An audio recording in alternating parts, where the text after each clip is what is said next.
Salam, salam, outsider, le débrief commence maintenant. Le Maroc l'emporte aujourd'hui 3-0 face à la Zambie et de son côté, le Mali et le Comore font match nul 0-0. Du coup, à la fin de cette journée-ci, on sait maintenant dans le groupe A qui est qualifié. Les Marocains sont qualifiés évidemment sans aucun problème. Ils se sont gérés. 2 victoires, 1 match nul face au Mali. C'est une équipe du Maroc qui, petit à petit dans cette compétition, est en train de monter en pression. C'est une équipe du Maroc qui est en train de se gérer. Et aujourd'hui, je pense qu'ils ont fait la meilleure performance depuis le début de la compétition. En tout cas, une de leurs performances les plus abouties et des plus intéressantes. De son côté, les Maliens, 3 matchs nuls d'affilée. 3 matchs nuls d'affilée. Franchement, je sais pas. C'est des tocards. Moi, je comprends pas, sincèrement. En fait, les Maliens, je comprends pas. 3 matchs nuls d'affilée. Aujourd'hui, encore une fois, face aux Comores, il y a pas mal de choses à dire dans ce match-là, notamment l'arbitrage, parce que l'arbitre ne sait pas gérer un carton rouge totalement injustifié qui a été donné aux Maliens. Mais au-delà de cela, c'est une équipe qui, malheureusement, sur le terrain, n'arrive pas à se gérer offensivement. Les Maliens n'arrivent pas à claquer des buts. Les Maliens n'arrivent pas à être vraiment dangereux et à être plutôt adroits. Je trouve que les Maliens sont maladroits. Donc, du coup, je vais d'abord commencer par les Marocains. Victoire 3-0 face à la Zambie. Franchement, top performance de la part du Maroc et ça a commencé dès la 9e minute avec El Kaabi. Le problème, il est simple, c'est que les Zambiens sont venus avant le match, ils ont beaucoup parlé. On les a entendus. Moi, j'ai entendu. Les Zambiens, ils ont dit que ouais, le Maroc, ils ont une canne, nous aussi, on a une canne. On a gagné une canne face à Drogba, face à Yaya Touré. Ils étaient là en train de beaucoup parler. Les Zambiens étaient convaincus que, voilà, un peu de trash talking, ça allait traumatiser les Marocains. Cependant, les Marocains n'ont absolument pas paniqué. Dès le début de la rencontre, c'était une équipe qui était en mission. Et même, j'ai envie de dire, avant la rencontre. Pourquoi avant la rencontre? Parce que Walid Regragui a changé son équipe. Il a fait quelques changements qui étaient assez pertinents. Le premier, c'est d'abord Abdé. Ezazouli. Abdé du Barça, Abdé qui est au Betis maintenant, Abdé ce bandit qui ne fait que courir. On se rappelle très bien de Abdé. La conduite de balle est douteuse, mais le talent, il est là, franchement. Abdé a passé son temps à faire des appels derrière la défense de la Zambie, ce qui a posé énormément de problèmes aux défenseurs zambiens. Un appel de balle de Abdé, 2 appels de balle de Abdé, dribble de Abdé, de passement de jambes de Abdé. Abdé est venu avec des Total 90 vintage, je dis. Total 90 des années 2004, là. Total 90 Wayne Rooney, blanc, rouge, avec le 90 sur le côté. Pour les jeunes qui ne connaissent pas, franchement, ça c'était notre père à nous, c'était notre génération, une chaussure de bandit. C'est ça qu'Abdé a mis aujourd'hui. Il vient à l'ancienne et franchement, il me sort un match bien moderne. J'ai aimé le match de Abdé. Et ça fait plaisir de voir cette équipe du Maroc là aujourd'hui avec réellement un ailier sur le côté. Parce que ces derniers temps, c'est Saïbari qui était sur le côté. C'était compliqué avec Saïbari. Pourtant, Saïbari est un joueur très talentueux, mais malheureusement, il ne réussit pas vraiment à être aussi déstabilisateur. Donc, le Maroc joue que d'un seul côté. En 2 matchs, le Maroc ne joue que d'un seul côté. Celui de qui? De Brahim Diaz. Il n'y a que lui. Il n'y a que Brahim Diaz qui est sur le côté droit, qui est dangereux, qui fait les crochets, les passements de jambes, qui est encore une fois buteur aujourd'hui. C'est Brahim Diaz qui dribble, qui déstabilise, qui sert ses coéquipiers. Ils avaient besoin d'équilibre dans la construction de leur jeu. Et aujourd'hui, avec Abdé, franchement, cet équilibre était là. Donc du coup, top performance de la part de Abdé sur le côté qui fait une passe décisive pour Brahim Diaz. Top performance de la part de El Kaabi. Waouh! Parce que être à la Coupe d'Afrique des Nations et avoir un gardien de but, c'est trop important. C'est la base. C'est la base. Être à la Coupe d'Afrique des Nations et avoir un attaquant, c'est encore plus important. Parce qu'avoir un top gardien de but, ça te sauve dans des situations que tu peux même pas imaginer. Et aujourd'hui, les Marocains, ils ont un très bon gardien de but avec Bonou, mais ils ont un top attaquant. Pouah, El Kaabi, lui, tu sens que lui, tu sens qu'il était dans le continent, lui, avant d'aller en Europe. Tu sens que lui, c'est pas les boys, ils se sont levés un bon matin, ils ont décidé d'aller en Europe comme ça. Non, tu sens que lui, il a bourlingué dans le continent. El Kaabi maîtrise le continent, franchement. El Kaabi, faut voir même, est-ce que c'est pas un Camerounais? J'ai dit le continent, incroyable. 2. El Kaabi qui met un doublé. El Kaabi qui a 3 buts dans cette compétition, je pense. El Kaabi qui a mis 2 reprises de volée, 2 bicyclettes. La bicyclette qu'il met aujourd'hui est tout simplement sensationnelle. Franchement, je vais pas vous mentir. Superbe bicyclette de la part de El Kaabi sur un très bon ballon de la part de Ounahi. Je suis là et je suis bluffé. Il n'est pas au jeu, il est couvert par un joueur qui est là-bas, de l'autre côté sur la ligne, qui ne se gère pas. La reprise est sensationnelle. Franchement, c'est une très belle bicyclette, un très beau but de la part de El Kaabi. Comme j'ai dit la dernière fois, El Kaabi est un des rares joueurs au monde. Tu peux faire une compilation de 3-4 minutes apparemment de ce que j'avais vu. J'avais vu une compilation de 3 minutes de reprises de volée différentes de la part d'El Kaabi. Moi, je connais pas un gars qui marque autant de reprises de volée qu'El Kaabi parce que franchement, en tout cas là, d'ici la fin de la compétition, il va sûrement en claquer une autre. Donc attention aux défenseurs qui joueront face à lui. Il est vraiment en forme en ce moment. Au milieu de terrain, il n'y avait pas Amrabat, il y avait El Ainaoui. Et franchement, ça a bien joué. Maintenant, cette équipe de Zambie-là, c'est une équipe qui essaie de sortir en contre-attaque. C'est une équipe qui défend. C'est un bloc qui est relativement bas aussi. Donc du coup, t'as pas forcément besoin d'Amrabat devant ta défense. Même si Amrabat est lourd, ces derniers temps, ça a été un peu compliqué. C'est pas le Amrabat de la Coupe du Monde aussi, parce que de temps en temps, on a tendance à les juger par rapport à ce dont on se rappelle et tout. Donc, je trouve que El Ainaoui et puis Ounahi, les deux ensemble, c'est un double pivot qui était relativement équilibré dans ce match-là face à l'adversité qu'ils avaient. Massina en défense centrale qui remplace El Yamik. Bon, El Yamik s'est pas géré la dernière fois. Il y a les gars, ils ont dit qu'El Yamik, il y a un boy, il a dit que lui, il est fan du Barça, il a Araujo en club, il a El Yamik en équipe nationale, donc lui, il a déjà mal à la tête. Aujourd'hui, c'était Massina qui était là et franchement, avec Agurd, globalement parlant, ils se sont gérés face à cette équipe zambienne-là. Patson Daka n'a vraiment jamais été vraiment dangereux. Les Marocains ont presque jamais été, j'ai envie de dire, en danger. Est-ce que les Zambiens ont un tir cadré? Non, ils ont 0 tir cadré en 90 minutes. Donc franchement, ça a été un match tranquille défensivement pour les Marocains. Le genre de match qui te font du bien pour te remettre en confiance tranquillement. Et le genre de match aussi où tu fais un peu tourner et là, tu te rends compte qu'il y a des certitudes maintenant. Peut-être que Abdé doit jouer parce que Abdé, il est maladroit. Franchement, je vais pas vous mentir, Abdé de temps en temps, il est très maladroit. Mais Abdé, il est virevoltant.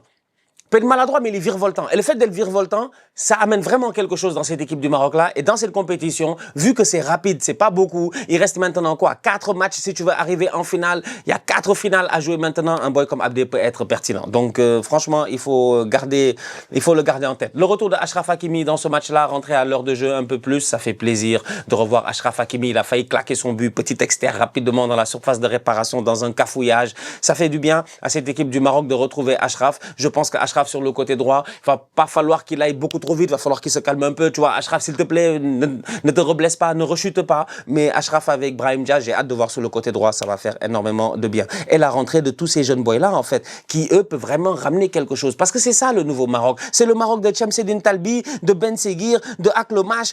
C'est eux, en fait. C'est eux. C'est ces gamins-là qui doivent prendre leurs responsabilités à un moment donné quand on leur donne leur chance et essayer de briller tel que Brahim Diaz le fait depuis le début de la compétition. Donc, du coup, top performance de la part du Maroc. Ils sont qualifiés tranquilles, premiers de ce groupe-là.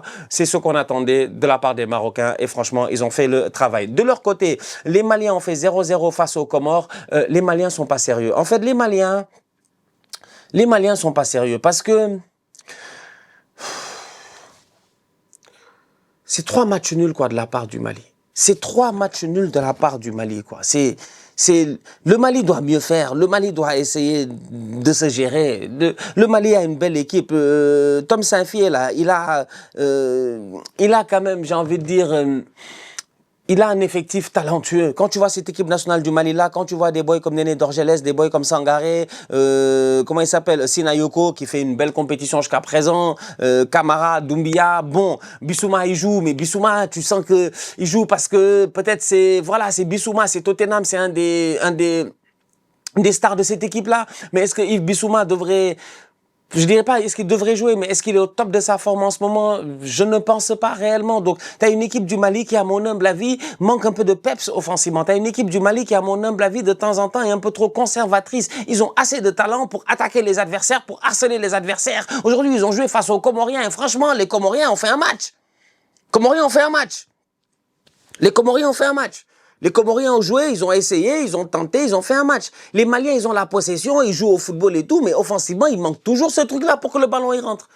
Genre, le Mali peut tenir le ballon pendant 10 minutes, il va rien se passer. Eh bien, franchement, ils vont bien jouer au football, hein. Ils vont faire tiki-taka, triangle, losange, je sais pas, mec, ils vont faire tout ce que tu puisses imaginer, en fait, tu vois. Le Mali, c'est-à-dire qu'en théorie, c'est top, en pratique, tu comprends pas.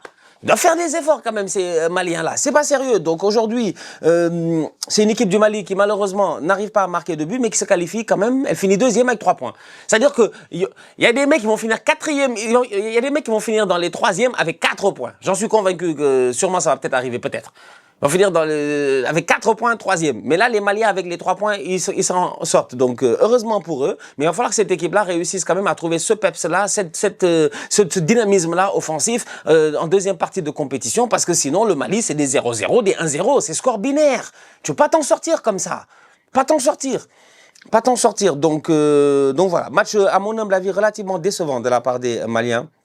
qui aurait pu mieux faire. Les Comoriens ont été très intéressants à l'image de Rafiki, comme d'habitude. C'est Rafiki, quoi. C'est Rafiki, il est fatigant. C'est Rafiki, il court partout. C'est Rafiki, il tente énormément. C'est Rafiki qui crée des occasions. Heureusement que la défense malienne a été solide, surtout à travers, comment il s'appelle là, les boys, là, Camara et puis Djabi. Maintenant, le problème, il est simple, c'est que dans ce match-là, il y a Aïdara qui prend un carton rouge. Le carton rouge est injustifié. Le carton rouge n'est pas normal. Et je peux pas comprendre que l'arbitre aille à la VAR et décide de siffler carton rouge. À un moment donné, il va commencer à je commence à bafouiller. Il va commencer à falloir à nous respecter. Il va commencer à falloir nous respecter. Il va falloir nous respecter. Commencer à nous respecter tout court. Parce que moi, je comprends pas. Faut pas nous prendre pour des tocards, là. Je suis défenseur.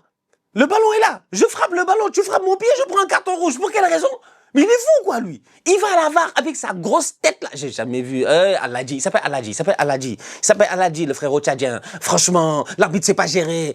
Aladji. Aladji. Aladji, qu'est-ce que t'as fait comme ça? Aladji, comment t'as... Et puis Aladji rentre sur le terrain, puis il est souriant. Avec sa grosse tête, il sourit. Regarde le voix, il lui fait sort. Il lui fait sort. Et puis il le salue. Il lui dit dors. Tu mérites un carton rouge, dors. Il est fou, quoi. Il n'y a absolument pas carton rouge. C'est le scandale quand même de cette journée. C'est un scandale footballistique quand même. Comment est-ce que... Moi, je comprends pas. Les arbitres sont choisis au hasard. En fait, l'arbitrage, comment est-ce que nous, on peut être chez nous? Moi, j'ai jamais fait d'école d'arbitrage. Je ne sais même pas, en fait, où est-ce qu'on s'inscrit pour être arbitre. J'ai aucune idée de la formation que ça prend pour être arbitre. Combien d'années ça prend pour être arbitre? C'est quoi les étapes à suivre pour être arbitre? J'en ai rien à faire, je dis bien, de l'arbitrage. Mais de chez moi, tranquillement posé, je vois le ralenti. Une fois, je sais qu'il n'y a pas carton rouge.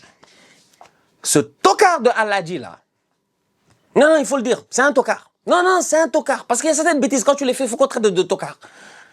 Moi, c'est le sourire qui m'a tué. On peut même pas dire Aladji est fatigué, Aladji est épuisé, Aladji n'a pas bien vu l'écran. Aladji a bien vu l'écran, il est revenu, il a souri devant le boy Aïdara, il lui a donné carton rouge, alors qu'Aïdara n'a absolument rien fait. S'il y a faute là-bas, il y a faute du joueur comorien, parce que Aladji est premier, parce que Aïdara, pardon, est premier sur le ballon. Aïdara frappe le ballon, le comorien vient le frapper. Maintenant, je comprends l'intensité avec laquelle il est venu le frapper. Il s'est fait mal tout seul, c'est son problème. Il avait qu'à boire du lait, il avait qu'à augmenter le calcium, il avait qu'à densifier ses os, parce que franchement, le carton rouge de Aïdara n'est pas justifié. Aïdara ne cherche pas à le toucher, il cherche à jouer le ballon et il joue le ballon. Voilà. C'est un scandale quand même ce qui s'est passé dans ce match-là. Des arbitres nuls. Depuis le début de la compétition, il n'y a que des arbitres nuls. Il y a beaucoup trop d'arbitres nuls. Il y en a qui sont gérés, mais il y en a ils ont été très nuls. Trop nuls même, trop nuls. Je comprends pas. La dernière CAN, on était fiers de l'arbitrage, on était en train de dire ouais les arbitres se gèrent, ça fait plaisir, franchement, bon arbitrage. Il y en avait même un à la dernière CAN, je me rappelle. Il y avait une action où il n'y a pas eu but, il est revenu sur le hors-jeu là-bas à la VAR. En fait, c'était en demi-finale Afrique du Sud ou je sais pas quoi, on était traumatisés, on a dit non, l'arbitre franchement il a fait un boulot incroyable parce qu'il avait vu des choses que peu d'entre nous avaient vu ou quoi que ce soit, où il avait bien évalué la situation. Donc, on a eu à plébisciter les arbitres. Mais depuis le début de la compétition, j'ai envie de dire que la plupart de ces arbitres-là sont des tocards. Aujourd'hui, le rouge pour Aïdara n'est pas justifié et j'espère que ce rouge sera renversé parce qu'Aïdara mérite de jouer son 8e de finale. Donc, voilà.